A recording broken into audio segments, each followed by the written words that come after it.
Hello hello hello hello hello hello बच्चों, कैसे हैं आप लोग। मेरा नाम है अजय और हमारे इस प्यारे से यूट्यूब चैनल में आपका स्वागत है। हमारा टॉपिक कौन सा चल रहा था? फ्रिक्शन। चैप्टर कौन सा है? Laws of motion. ठीक है। फ्रिक्शन, फ्रिक्शन के बाद में क्या हो जाएगा? Rolling friction and circular motion. Then ये चैप्टर क्या हो जाएगा? फिनिश। ठीक है। तो फ्रिक्शन अपना चल रहा था, फ्रिक्शन की बातें अपन कर रहे थे। उसमें भी टू टाइप्स अपन मेनली पढ़ रहे थे। कौन कौन से हैं सर? वो काइनेटिक फ्रिक्शन और स्टैटिक फ्रिक्शन। हमने काइनेटिक फ्रिक्शन की भी बात कर ली थी और स्टैटिक फ्रिक्शन की भी बात अपन ने कर ली थी। स्टैटिक फ्रिक्शन और काइनेटिक फ्रिक्शन अगर अपन दोनों को साथ लेके बात करें तो वो अपन कैसे बात करेंगे कि सर एफ जो अप्लाइड फोर्स है ग्रेटर देन लिमिटिंग या मैक्सिमम लिमिटिंग फ्रिक्शन फोर्स। अगर ये केस है तब ऑब्जेक्ट किसमें है? मोशन में है। अगर एफ अप्लाइड क्या है? F applied is equal to F limiting friction force, तब क्या है? आपका ऑब्जेक्ट क्या है? एक इक्विलिब्रियम कंडीशन में है तो क्या हो सकता है? रेस्ट में। क्या होगा? रेस्ट में। ठीक है। चलिए, ये दो केस अपने पढ़े थे।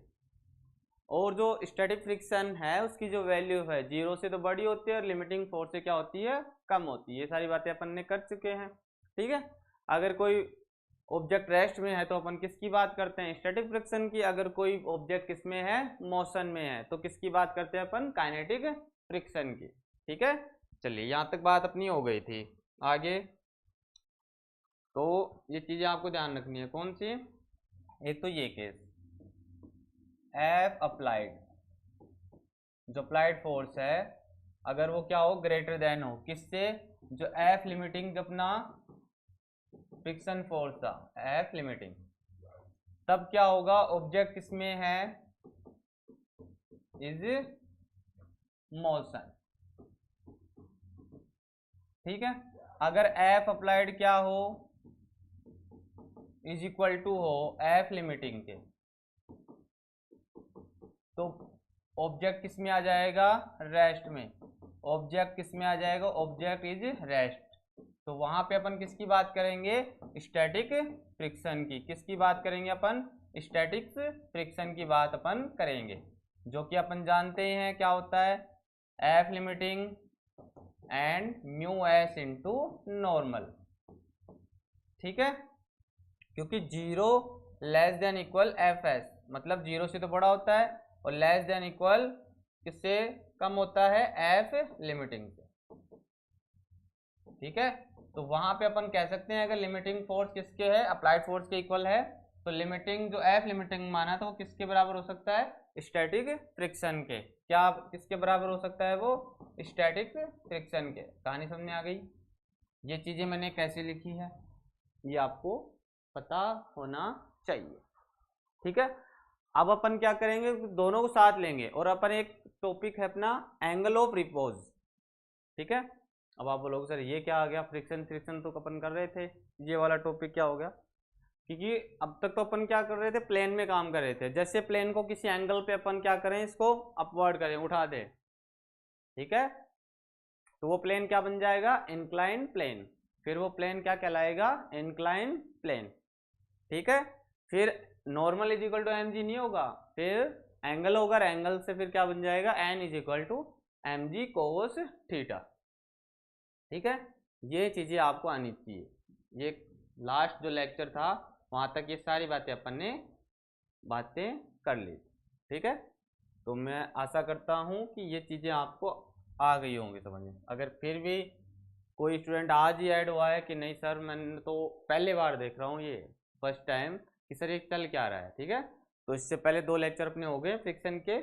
हमने फ्रिक्शन पढ़ लिया, काइनेटिक फ्रिक्शन पढ़ लिया और स्टैटिक फ्रिक्शन अपन ने पढ़ लिया। उनके बारे में आपको पता होना चाहिए कि स्टैटिक फ्रिक्शन कब लगता है और काइनेटिक फ्रिक्शन कब अपन अप्लाई करते हैं।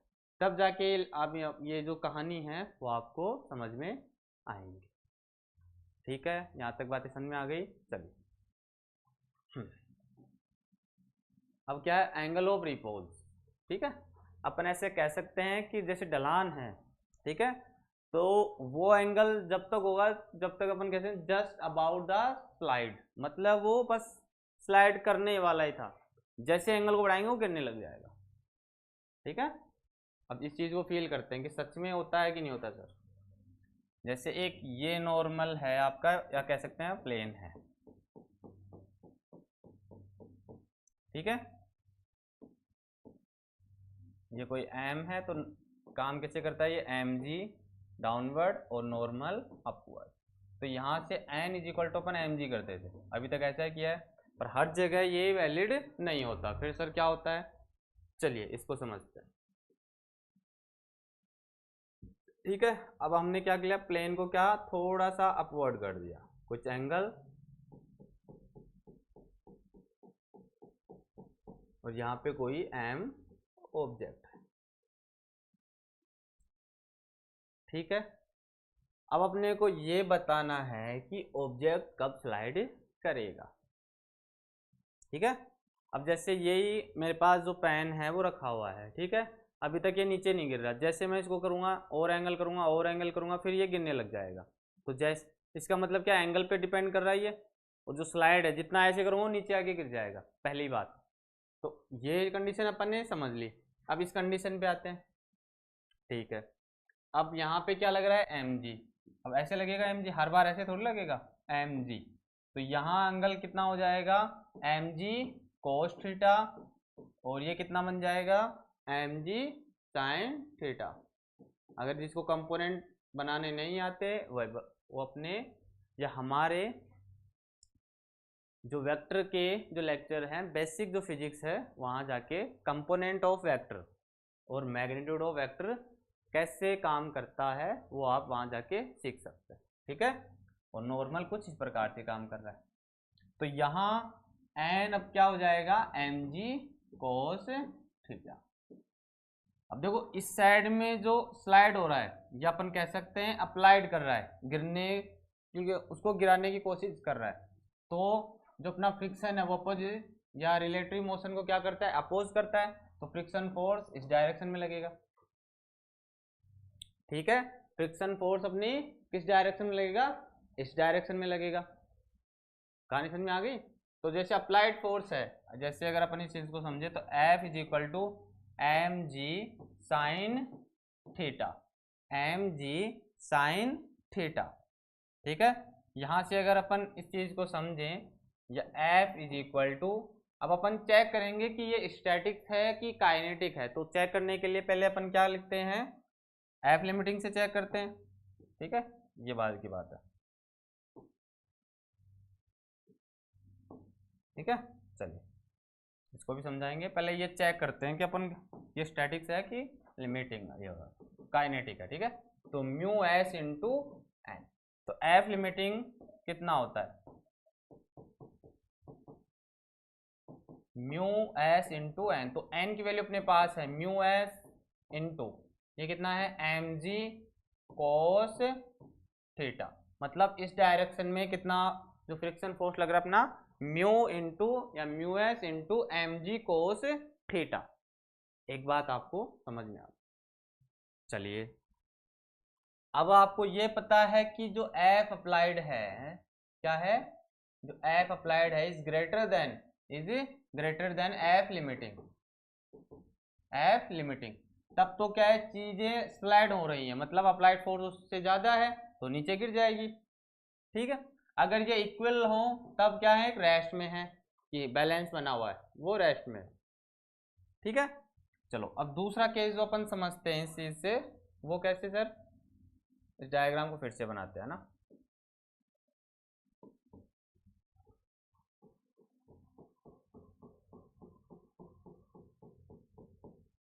ये आपका एंगल हो गया है,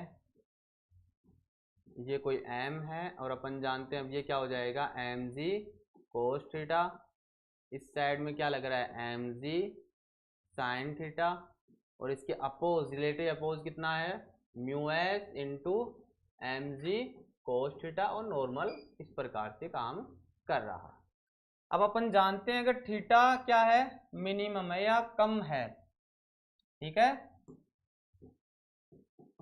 तो अपना साइन थीटा भी क्या हो जाता है, अप्रोक्स अपन क्या मान लेते हैं, थीटा। पर देखो ये चीज आप ऐसे भी समझ सकते हो कि कोस थीटा क्या होता है, एंगल ऑफ साइन थीटा, या साइन थीटा से क्या होता है ज्यादा होता है, वैसे भी समझ सकते हो। जैसे अगर साइन थीटा का मान 0 रखें तो वहां पे कितना आता है 0, पर यहाँ पे कोस थीटा का मान क्या रखें, या कोस या थीटा की वैल्यू कितनी रखें 0 डिग्री, तो यहाँ पे कितना आता है 1। तो इससे भी आप समझ सकते हो। तो मतलब साइन थीटा जब जब कम होगा, मतलब साइन थीटा अगर वैल्यू कम है तो कोस थीटा की वैल्यू क्या होगी, ज्यादा होगी। पहला केस, साइन थीटा की वैल्यू कम होगी तो कोस थीटा की वैल्यू क्या होगी, ज्यादा होगी। ये बात समझ रहे हो। इसका मतलब क्या है, जैसे ही साइन थीटा की वैल्यू क्या होगी, कम होगी, समझना इस बात को। साइन थीटा की वैल्यू क्या है, कम है, और यहाँ क्या हो जाएगी कोस थीटा की वैल्यू ज्यादा, तो वो फ्रिक्शन फोर्स क्या होगा, ज्यादा लगेगा, मतलब इस बॉक्स को ये गिरने नहीं देगा। फिर से समझ लो, साइन थीटा की वैल्यू अगर कम है तो कोस थीटा की वैल्यू क्या होगी, ज्यादा होगी। तो इसका क्या मतलब है, उस बॉक्स को क्या रखेगा, ये ऊपर खींच के रखेगा, मतलब जो फ्रिक्शन फोर्स है वो इसको नीचे नहीं गिरने देगा। कहानी समझ में आई। चलिए, तो यहां से अपन क्या कह सकते हैं, अगर इनको क्या करें अपन, इक्वल करें, M G sine theta is equal to mu S into M G cos theta. ठीक है, तो एम जी से एम जी कैंसिल आउट, और ये कितना हो जाएगा, sine upon sine theta upon cos theta is equal to mu S, and tan theta is equal to mu S, and theta is equal to tan inverse mu S. ठीक है, तो ये चीजें, एक ये फॉर्मूला और निकल के आ गया, mu S is equal to tan theta, जो टेंजेंशियल है, इससे आप कैलकुलेट कर सकते हो। ठीक है, मतलब सर अगर थीटा, अपन कह सकते हैं, जैसे दूसरा जो केस है वो यहाँ पे समझो आप, अगर थीटा और जो थीटा आर है, थीटा आर क्या है, एक रिजल्टेंट या रिपोज। रिपोज का मतलब समझ रहे हो, कि जैसे कोई ऑब्जेक्ट है, यहाँ पे ऑब्जेक्ट रखा है, ठीक है, हमने इसको ऊपर किया, थोड़ा सा एंगल बढ़ाया या इंक्रीज किया, वो बॉक्स नहीं गिरा, फिर थोड़ा सा हल्का सा और किया इसको, ठीक है, तो वो नहीं गिरा, फिर इसको यहाँ तक किया, फिर नहीं गिरा, फिर जैसे इसको और बढ़ाया एंगल को, वो बॉक्स क्या है, नीचे गिर गया। इसका क्या मतलब है, कि जैसे एंगल अपन बढ़ा रहे हैं, एंगल क्या अपन बढ़ा रहे हैं, तो क्या हो जाएगा, साइन थीटा का मान क्या हो गया, ज्यादा हो गया, और कोस थीटा का मान क्या हो गया, कम हो गया। सर जैसे जैसे इसको मैं 90 करूं, समझना इस बात को, जैसे इस एंगल को क्या करूं 90, तो साइन 90 का मान कितना होता है 1, और कोस थीटा, यहाँ पे अगर एंगल कितना रखे अपन 90, तो कोस 90 का मान 0, तो ये 0 होते ही बॉक्स नीचे आके गिर जाएगा। तो अपने को वो एंगल ही बताना है, मतलब जस्ट अबाउट टू स्लाइड, मतलब स्लाइड होने वाला ही है, तो मतलब अपन इसकी अपन कह सकते हैं, ये एंगल अपन कह सकते हैं, जिसे अपन थीटा आर कहते हैं। थीटा तो अपना ये है, और थीटा आर वो एंगल है, जैसे ही उस एंगल को थोड़ा सा ही हमने इंक्रीज किया तो बॉक्स नीचे आके गिर जाएगा। आई बात समझ में, या ऐसा ही मैं गा रहा हूँ कि सर क्या ही बता रहे हो आप। कई बच्चे तो ऐसे करके वो देख रहे होंगे, सर क्या बता रहे हो आप, ये कभी बॉक्स नीचे गिर रहा है, कभी फ्रिक्शन लग रहा है, कभी एम बताते हो, कभी N is equal to M G बोल देते हो, और कभी बोलते हो नहीं, हर बार ऐसा नहीं होगा, कई बार आप बोल देते हो N is equal to M G cos theta होगा। ठीक है, तो सबका एक इलाज है, स्टार्टिंग से आप लेक्चर देखें 1 बाई 1 और फिर यहाँ पहुँचे। ठीक है, इस चीज को क्या कहते हैं, पहले इंक्लाइंड प्लेन। कहानी समझ में आ गई। ठीक है, मैंने एंगल से भी समझा दिया, और आप प्रैक्टिकल भी इस चीज को समझ सकते हो। जैसे कोई यही एंगल है, जैसे ये मैंने मार कर रख रखा है, इसको मैं इंक्रीज करूंगा, एंगल एंगल ये जैसे यहाँ तक होगा तो गिरने लग जाएगा, इस कुछ इस प्रकार से। ठीक है, चलिए, तो theta is equal to tan inverse mu S, या mu S is equal to tan theta. ये कहानी समझ में आ गई। ठीक है, तो जो थीटा है वो जस्ट अबाउट क्या हो जाएगा, जस्ट अबाउट, या theta R just about to slide, या इसी को अपन क्या कहेंगे, angle of repose. Angle of repose मतलब उस एंगल को क्या करे, वो रिपोज करे, रोक के रखे। ठीक है, मतलब ये इस बॉक्स को कहाँ तक रोक के रखेगा, उस एंगल की बात कर रहा है। जैसे उस एंगल को अपन क्या करेंगे, आगे बढ़ जाएंगे, बॉक्स नीचे गिर जाएगा। पर अपने को आगे की बात नहीं करनी, अपन को उस एंगल की बात करनी है जो उस लास्ट एंगल तक इस बॉक्स को क्या रखे, बांधे रखे। ठीक है, कहानी समझ में आ गई। चलिए अब जैसे थीटा इज ये ग्रेटर देन ये लेस देन थीटा आर है, ठीक है, मतलब ये जो एंगल है उससे क्या है, छोटा क्या है ये, थीटा आर, मतलब जो रिपोज एंगल है, एंगल ऑफ रिपोज। ठीक है, तो यहाँ पे एक चीज अपन समझ सकते हैं, जो एफ अप्लाइड है is greater then F limiting, F limiting. तो यहां से देखो अगर एंगल क्या है, एक तो ये थीटा है, ठीक है, और ये क्या हो जाएगा, थीटा आर। तो मतलब जो थीटा आर है एंगल ऑफ रिपोज, वो क्या है, इस थीटा से ज्यादा है। अगर अपन 30 मान के चलें और वो क्या हो जाए 45, क्या हो जाए 45। ठीक है, तो देखो इसमें क्या हो जाएगा, पार्टिकल, इस चीज को अपन समझ भी चुके हैं कि रेस्ट में होगा या किस में होगा, मोशन में। इस चीज को समझते हैं, जैसे अपने पास क्या है, इस चीज को समझेंगे, एफ अप्लाइड, ये हो गया लिमिटिंग। लिमिटिंग कैसे चेक करते हैं अपन, mu S into N, normal की वैल्यू है तो म्यू एस इंटू क्या हो जाएगा, M G cos theta, M G cos theta. एक बात ये हो गई। अब अपन क्या जानते हैं, 0 less than F S less than क्या है, एफ लिमिटिंग, एफ लिमिटिंग। ठीक है, अगर ये कंडीशन यहाँ ऐसे समझे तो जो रिपोज एंगल ऑफ रिपोज से ज्यादा क्या है, थीटा है।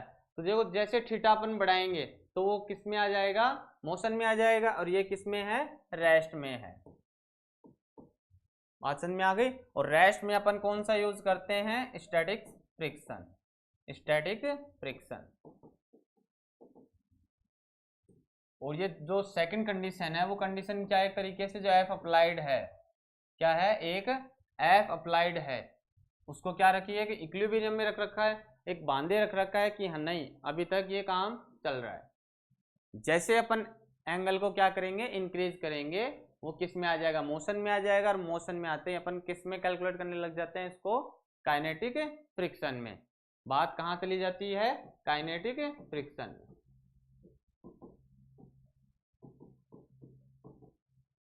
बात कहाँ चली जाती है, काइनेटिक फ्रिक्शन में। ठीक है,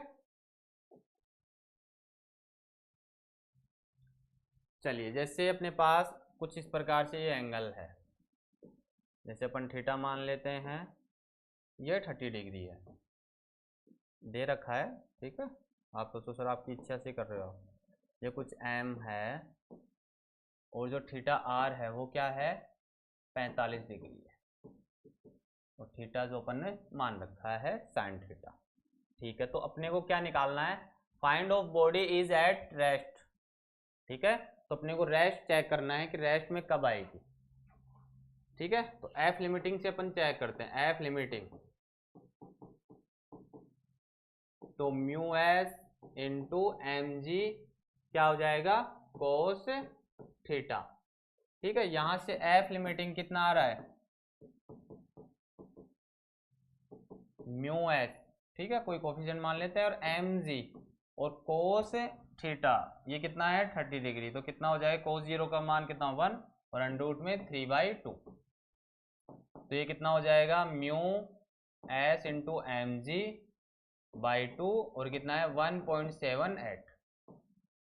ठीक है, अब अपने पास अप्लाइड फोर्स कितना है, एम जी साइन थीटा, इस चीज को भी ध्यान रखना है अपने को, भूलना नहीं है। ये कितना है, एम जी कोस थीटा, ये आपका फ्रिक्शन है mu S into M G, ये किसके बराबर हो गया, कोस थीटा के। तो ये तो हो गया फ्रिक्शन, अपन ने चेक किया। अप्लाइड फोर्स कौन सा है, एम जी साइन थीटा, इसको भी चेक कर लेते हैं अपन। एफ अप्लाइड, एफ अप्लाइड कितना है, एम जी साइन थीटा, तो एम जी साइन 30 का मान कितना है यहाँ पे, M G by 2, M G by 2। तो देखो एफ अप्लाइड कितना आ रहा है, एम जी बाई 2। ठीक है, और अपना जो एफ लिमिटिंग है वो कितना आ रहा है 1.78, इससे ज्यादा आ रहा है।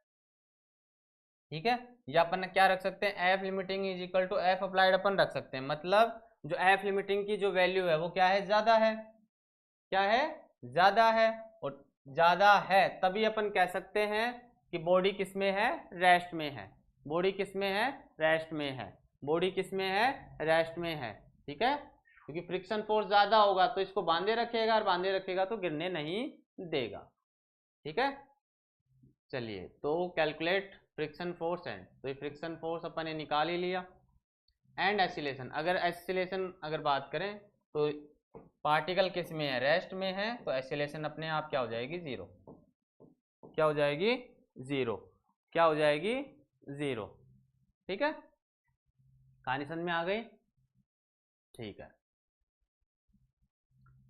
एक अपन एनसीईआरटी में चलते हैं, क्या चलते हैं अपन, एनसीईआरटी में। किसको ये एक बार देखना है वो देख लो, है ना, फिर मैं बताता हूँ आपको।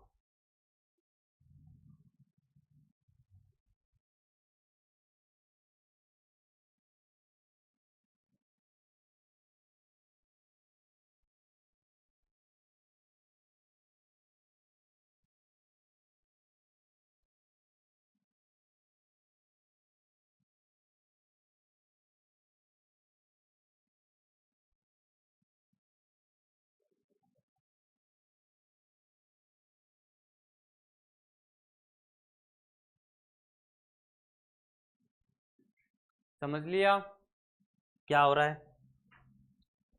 ठीक है, चलिए एक बार फिर से वो क्या करते हैं, अपन डिफरेंस देखते हैं। अब ये न्यूमेरिकल से क्या हो जाएगा, आपको और भी अच्छे समझने आने लग जाएगा, ऐसे समझो। ठीक है, चलो फिर से समझते हैं इसको। जो अपन ने जो डिफरेंस समझा है, ठीक है,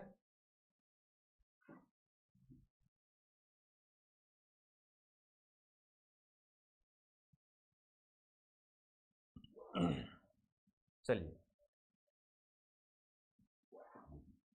ठीक है, तो थीटा आर जो स्टैटिक्स है वो क्या है, रेस्ट में है। एक बात तो ये, क्योंकि क्या है, जो एंगल ऑफ जो रिपोज है वो ज़्यादा है, तो किस में बात होगी, जैसे रेस्ट में होता है तो किसकी बात करते हैं अपन, स्टैटिक फ्रिक्शन की। किसकी बात करते हैं अपन, स्टैटिक फ्रिक्शन की। मतलब नो स्लाइड, यहाँ पे क्या है, कोई भी स्लाइड नहीं होगी, यहाँ पे कोई भी स्लाइड जो है वो नहीं होगी, कोई भी स्लाइड यहाँ पे नहीं होगी। ठीक है, चलिए मतलब कोई भी मोशन नहीं होगा, इज ए नो मोशन। ठीक है, दूसरा करते हैं अपन, theta is equal to theta R, तो अपन कह सकते हैं F applied, F applied is equal to क्या हो जाएगा, एफ लिमिटिंग, एफ लिमिटिंग। मतलब कि वो जस्ट अबाउट मोशन करने वाला है, जस्ट अबाउट टू स्लाइड, मतलब करने ही वाला ही है मोशन। ठीक है, चलिए इसके लिए अगर अपन बात करें तो एफ अप्लाइड, एंगल ज्यादा है कौन सा, थीटा, रिपोज एंगल से क्या है, ज्यादा है, तो F applied is greater then F limiting. और ऐसे केस में ऑब्जेक्ट किस में आ जाता है, ऑब्जेक्ट इज मोशन, और जहां मोशन की बात होती है वहां कौन सा फ्रिक्शन आ जाता है sir, kinetic friction, kinetic friction. ठीक है, तो उसके लिए फॉर्मूला क्या हो जाएगा, F K is equal to mu K into N. ठीक है, यहाँ पे अगर अपन लिखें तो F S is equal to mu S is equal to N. कहानी समझ में आ गई। अब एक आपके एनसीईआरटी में एक न्यूमेरिकल है, उसकी बात करते हैं अपन, है ना। एंगल ऑफ रिपोज मेरे अकॉर्डिंग आपको समझ में आ गया होगा, फिर भी जैसे कोई डाउट रह जाता है तो आप कमेंट बॉक्स ओपन है, वहाँ जाके पूछ सकते हो, आपको ज़रूर जवाब मिलेगा। ठीक है, ऐसी कोई बात नहीं है कि हम जवाब नहीं देंगे, क्यों नहीं देंगे, आप पूछिए तो सही पहले। ठीक है,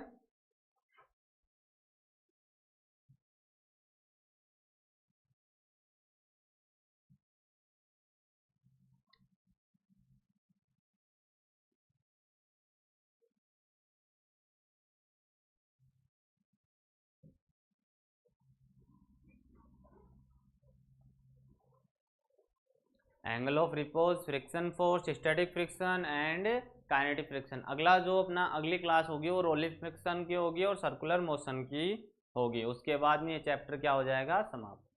सर हमारा जैसे स्प्रिंग फोर्स है, ये टेंशन है, इसके जो बॉक्स हैं, जो पुली की बात अपन करते हैं, उसके लिए अपन अलग से एक बात करेंगे कि बेसिक से m1 m2 कब लेते हैं, a की value m1 m2 into g upon m1 plus m2, वो कैसे आता है t m2 minus m1 upon m1 plus m2 into g, ये सारी बातें अपन करेंगे, ठीक है। उसके लिए एक अलग से बना रखा है आपके। फ्रिक्शन इसलिए बताया कि ये फेवरेट टॉपिक होता है हर बोर्ड का, इसलिए ये बताना पहले जरूरी था। हट गया क्या, चलो फिर से करते हैं बात।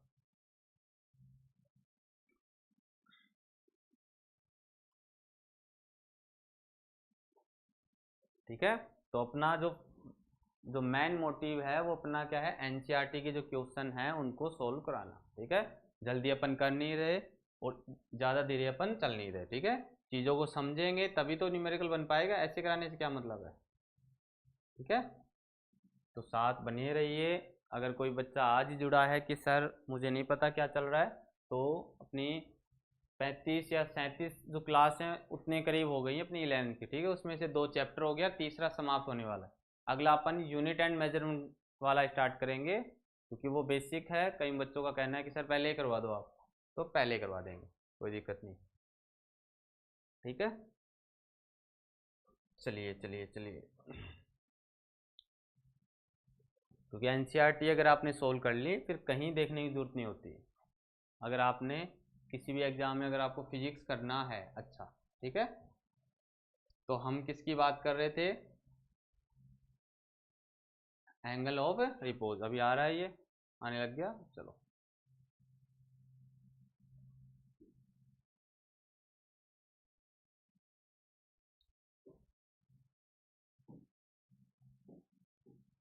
एंगल ऑफ रिपोज, ठीक है। अगर आपको जैसे थीटा आर की वैल्यू दी हो तो क्या होता है, एंगल ऑफ रिपोज। चलिए,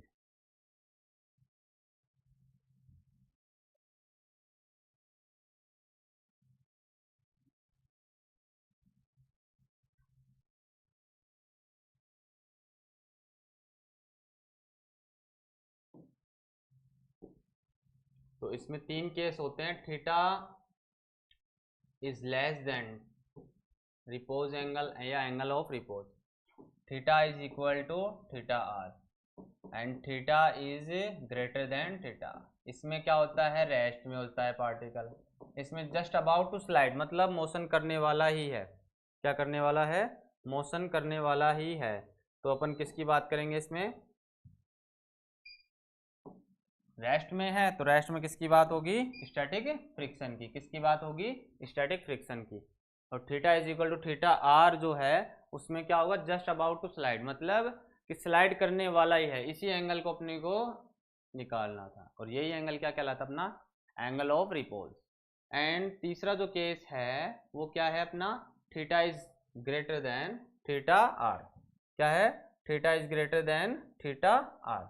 इसमें क्या होता है, ये जो स्लाइड है वो किस में आ जाता है, मोशन में आ जाता है, सॉरी ऑब्जेक्ट किस में आ जाता है, मोशन में आ जाता है। स्लाइड और मोशन क्या बोल रहे हो सर, ऑब्जेक्ट किस में आ जाता है, मोशन में आने लग जाता है। तो मोशन जहां आता है वहां कौन सा अपन फ्रिक्शन यूज करते हैं, काइनेटिक फ्रिक्शन। कौन सा फ्रिक्शन यूज करते हैं अपन, काइनेटिक फ्रिक्शन, ठीक है। ये क्वेश्चन है वो हो जाएगा बिल्कुल।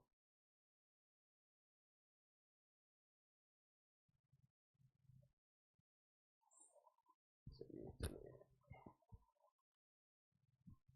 हाँ ये रहा कुछ।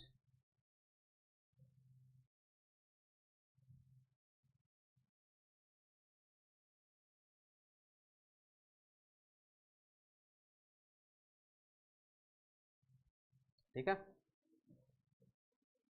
ये आपका एनसीईआरटी का है 4.7। डिटरमाइन द मैक्सिमम, दिख रहा है आपको स्क्रीन पे, ठीक है दिख रहा है। तो determine the maximum acceleration of the train in which a box laying on its floor with या will remain stationary given that the coefficient of static friction between the box and the train is floor is 0.15, ठीक है। तो अपने से क्या पूछ रहा है ये, फ्रिक्शन। तो फ्रिक्शन अपन जानते हैं, स्टैटिक जो फ्रिक्शन है वो 0 से तो बड़ा होता है और एफ लिमिटिंग के या तो बराबर होगा उससे छोटा होगा, ठीक है। चलिए, तो अपना जो अप्लाइड फोर्स होता है F इजिकल टू अपन जानते हैं एम ए होता है। और अगर फ्रिक्शन फोर्स की बात करें तो फ्रिक्शन चेक करने के लिए अपन क्या लगाते हैं F लिमिटिंग, उसका वैल्यू कितना होता है mu S into M G. तो अपने को एक्सीलरेशन बताना है, चलिए तो इसको यहाँ कर लेते हैं। तो जैसे एम ए और ये कितना हो जाएगा mu S into M G check करने के लिए, ठीक है। अगर यहाँ से एम अपन एम क्या कर दें उड़ा दें तो ए मैक्सिमम इज इक्वल टू कितना आ जाएगा म्यू एस इंटू जी, म्यू एस इंटू जी। और अपने पास कोफिशिएंट की वैल्यू दी हुई है कितनी है 0.15 और जी की वैल्यू अपन जानते हैं 10, इसमें दे भी नहीं रखा, ठीक है। तो 10 अपन लेके चलेंगे तो कितना आ जाएगा 1.5 मीटर पर सेकेंड स्क्वायर, ठीक है। तो कोफिशिएंट ऑफ स्टैटिक ये आपको बताना है, static between the box and train, ठीक है। तो ये कोफिशिएंट हो गया। चलिए आपसे पूछ क्या रहा है द मैक्सिमम एक्सीलरेशन, ए की वैल्यू पूछ रहा है अपने से, ठीक है। अगला क्या है अपने यहाँ,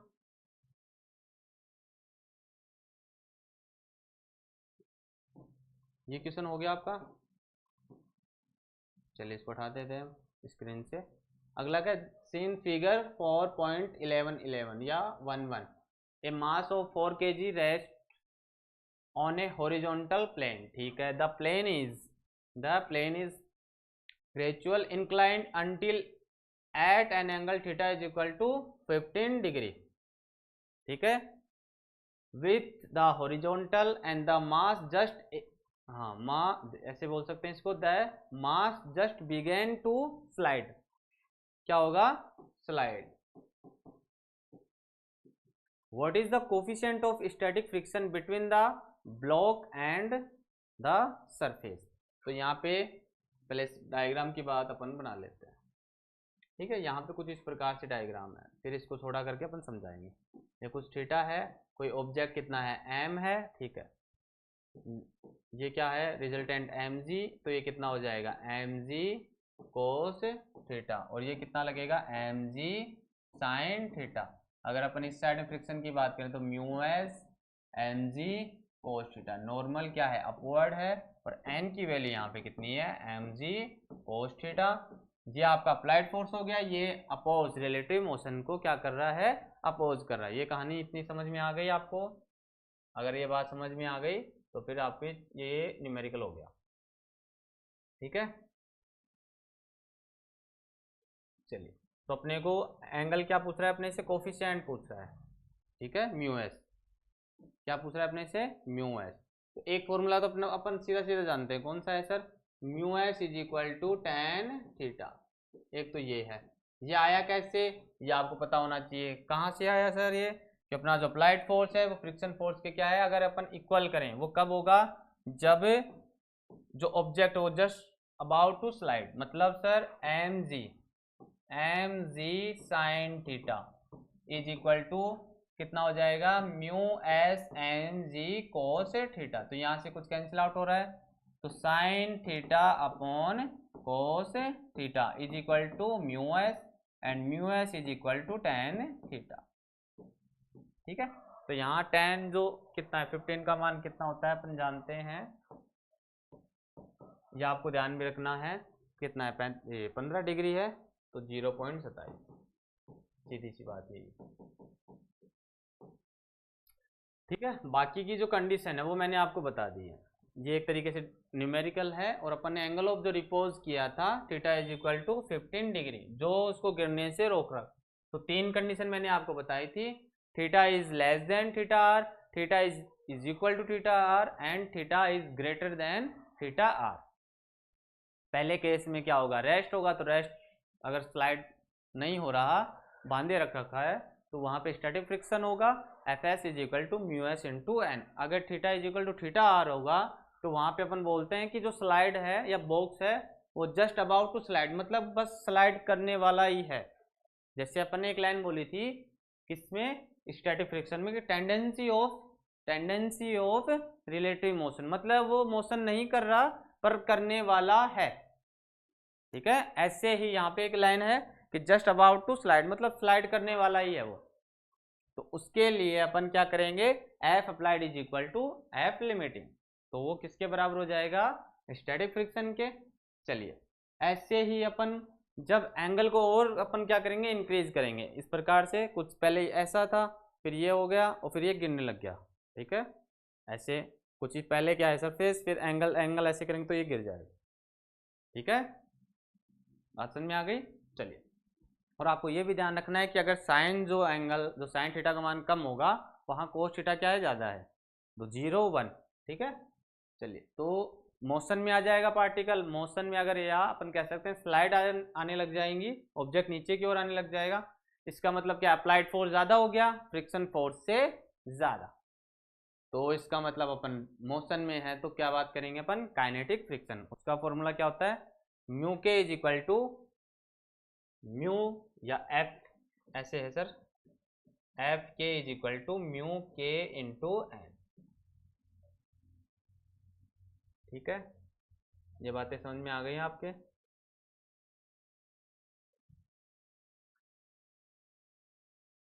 चलिए, तो बाकी का अपन कल करवाते हैं, छोटी छोटी क्लासें हैं वो इसीलिए हैं कि आपको समझ में आया ना, अपन घास नहीं काटना है, चीज़ों को समझना है, चाहे अपन धीरे धीरे पढ़े, ठीक है। चलिए, फिर आज के लिए अपन इतना ही रखते हैं, ठीक है। अपना आप क्या इस चैप्टर में बाकी क्या रहा है, तो सर्कुलर मोशन रहा है, और अपन इसकी बात करेंगे रोलिंग फ्रिक्शन, वो भी कल हो जाएगा। और जो बाकी अपना बचा है जैसे टेंशन है, स्प्रिंग है, उसके लिए अपन अलग से करेंगे ना, क्योंकि आपको बेसिक से अपन बातें करेंगे कि M1 को खींचेंगे तो M2 तो टेंशन किस तरफ होगा, ठीक है, वो सारी बातें अपन करेंगे, इसलिए मैंने वो अलग से इसलिए ड्रॉप किया है कि उसको अलग से बताएंगे ना। चलिए, आज के लिए इतना ही रखते हैं, धन्यवाद। आप इतनी देर तक बने रहिए, और आगे भी अगर अपन करें तो आप जो अपने साथ जो पढ़ रहे हैं उनको बता सकते हो ना कि कंटेंट अच्छा चल ही रहा है, आप यहाँ देख सकते हो, है ना। चलिए, आज के लिए इतना ही है, राधे राधे।